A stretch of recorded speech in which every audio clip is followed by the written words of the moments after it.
ज़्यादा शोर हुआ बाबू डकैत की इलीगल एक्टिविटीज़ का, क्रिमिनल एक्टिविटीज़ का, तो पीपल्स पार्टी ने पुलिस मुकाबले में इसको मरवा दिया और इसकी जगह इसके बेटे रहमान डकैत को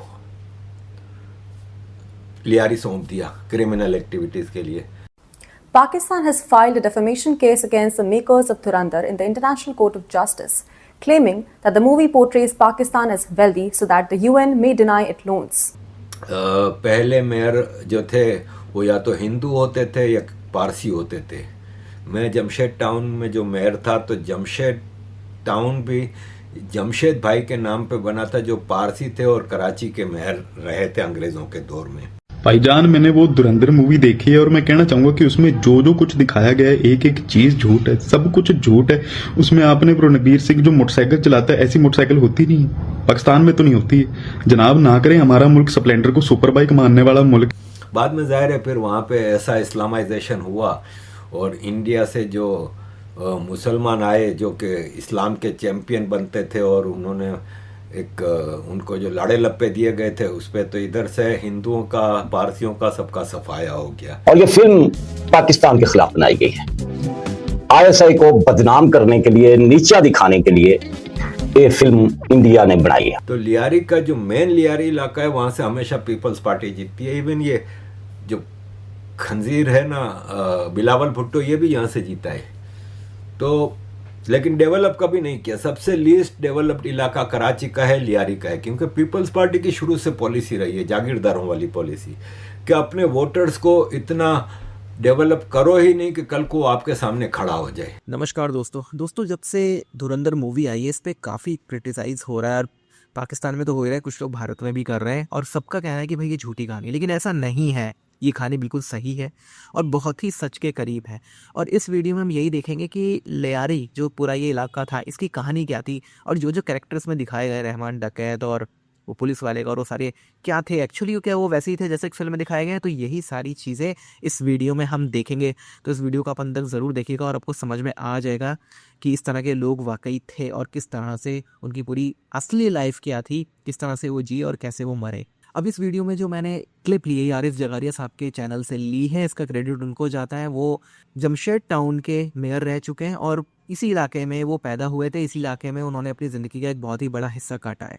तो उन्हें अच्छी तरह से पता है, उनकी पूरी फैमिली को, ये इस एरिया में रहते थे, इनको अच्छी तरह से पता है कि ये क्या सच्चाई है और इस इलाके की क्या हालत थे उस ज़माने में।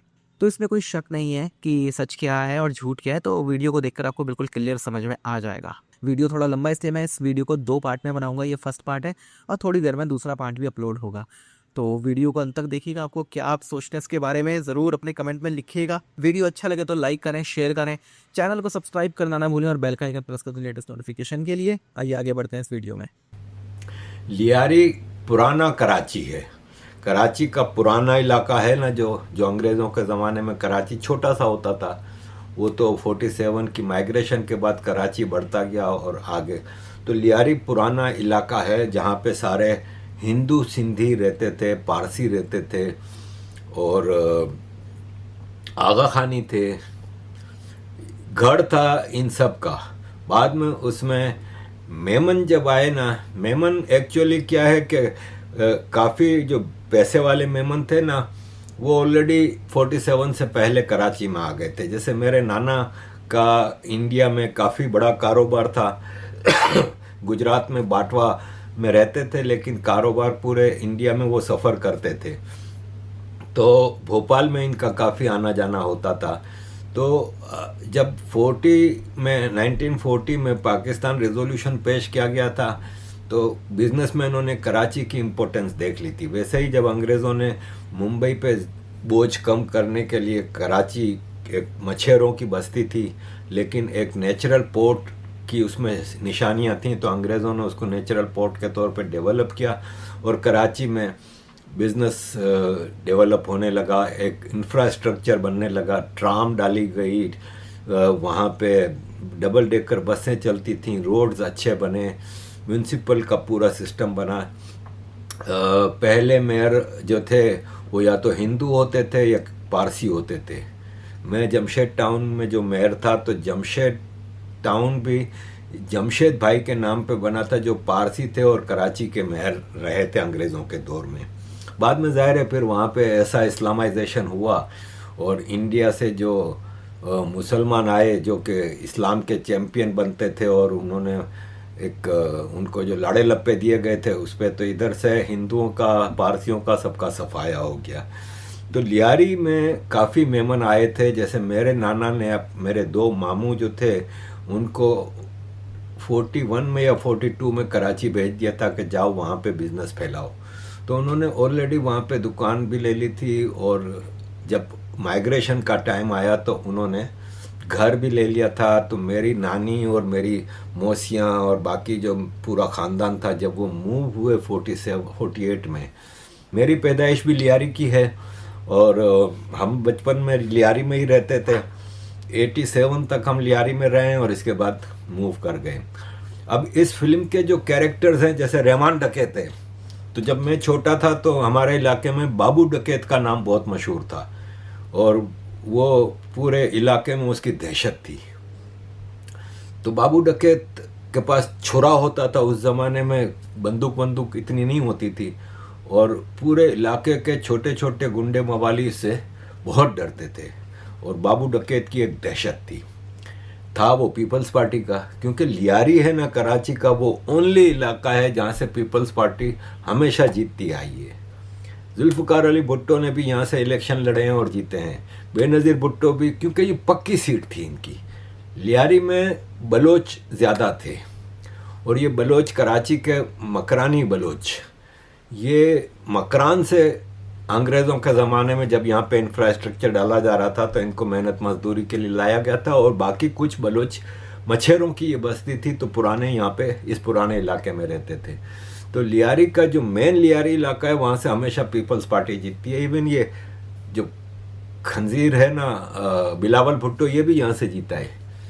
तो लेकिन डेवलप कभी नहीं किया। सबसे लीस्ट डेवलप्ड इलाका कराची का है, लियारी का है, क्योंकि पीपल्स पार्टी की शुरू से पॉलिसी रही है जागीरदारों वाली पॉलिसी कि अपने वोटर्स को इतना डेवलप करो ही नहीं कि कल को आपके सामने खड़ा हो जाए, उनको दबा के रखो, नीचे रखो। तो सबसे डिप्राइव्ड एरिया है लियारी कराची का। खैर, तो बाबू डकैत को भी पीपल्स पार्टी की बैकिंग थी, क्योंकि क्रिमिनल्स को हमेशा पीपल्स पार्टी प्रोमोट करती है। जब ज़्यादा शोर हुआ बाबू डकैत की इलीगल एक्टिविटीज़ का, क्रिमिनल एक्टिविटीज़ का, तो पीपल्स पार्टी ने पुलिस मुकाबले में इसको मरवा दिया और इसकी जगह इसके बेटे रहमान डकैत को लियारी सौंप दिया क्रिमिनल एक्टिविटीज़ के लिए। ड्रग्स का काम, एक्सटॉर्शन का काम, हर किस्म का काम ये करते थे रहमान डकैत और उसके लोग, जो कि मेरा ख्याल है, अभी मैंने ये फिल्म देखी नहीं है, अक्षय खन्ना सुना है कि रहमान डकैत का रोल किया इसने।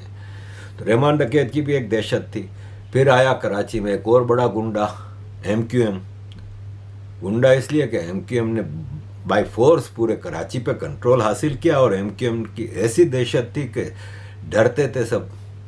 इवन थानेदार भी होता था वो MQM के सेक्टर इंचार्ज के पास जाके कि भाई हम आपके काम में नहीं रोड़ा डालेंगे, आप हमें माफ़ करना। और MQM की दहशत थी। लेकिन लियारी में MQM नहीं जगह बना सकी, इसलिए कि लियारी में रहमान डकैत का सारा जोर था और उसके क्रिमिनल एक्टिविटीज़ और सारा कुछ, और बलोचों का इलाका था, बलोच उसको अपना गुरु मानते थे, जो भी है। फिर एक वक्त आया 90s में कि रहमान डकैत की भी ज़रूरत नहीं रही, बोझ बन गया वो, उसकी डिमांड ज़्यादा बढ़ने लगी। चीफ मिनिस्टर हाउस में धन धनाते हुए जाता था। याद रहे कि चीफ मिनिस्टर हमेशा से पीपल्स पार्टी का जागीरदारी होता था। धन धनाता वहाँ जाता था, बदमाशियाँ करता था, तो पीपल्स पार्टी ने उसको भी पुलिस मुकाबले में मरवा दिया और उसकी जगह एक उज़ैर डकैत को लेके आए। उज़ैर बलोच कहलाता था, लेकिन उज़ैर जान बलोच, लेकिन था डकैत वो भी। उसको भी हम लोग डकैती मानते थे क्योंकि वो इन सबसे बड़ी दहशत बन गया था। उज़ैर है ना, वो ईरानी था। कराची में उस ज़माने में ईरानी होटल बहुत होते थे, जगह जगह एक ईरानी होटल होता था जिसमें नाश्ता, चाय, पानी, जैसे पारसियों के होटल होते हैं मुंबई वगैरह में, ऐसे ईरानी होटल बहुत होते थे। तो उज़ैर एक्चुअली ईरानी था। भारत का एक बिजनेसमैन, रिटायर्ड कर्नल था, कुलभूषण, वो कुलभूषण को ईरान से उज़ैर ही अगवा करके लाया था और आईएसआई के हवाले किया था, जिसको आईएसआई ने पेश किया कि ये रॉ का डायरेक्टर है, फलाने ढुमकाने। उज़ैर भी आर्मी का ख़ास बंदा था। मुशर्रफ के दौर में एमक्यूएम दहशत की अलामत बन गई थी पूरे पाकिस्तान के लिए, और पंजाब में जा रही थी, केपी में, बलूचिस्तान में, सब जगह इलेक्शनों में हिस्सा ले रही थी और अपने इंफ्रास्ट्रक्चर वहाँ पे बना रही थी, ऑफिसेस बना रही थी और ये सब चीज़ें। इवन मुझे याद है कि अंदरून सिंध से कई लोगों को इलेक्ट करवाया कराची की सीटों से।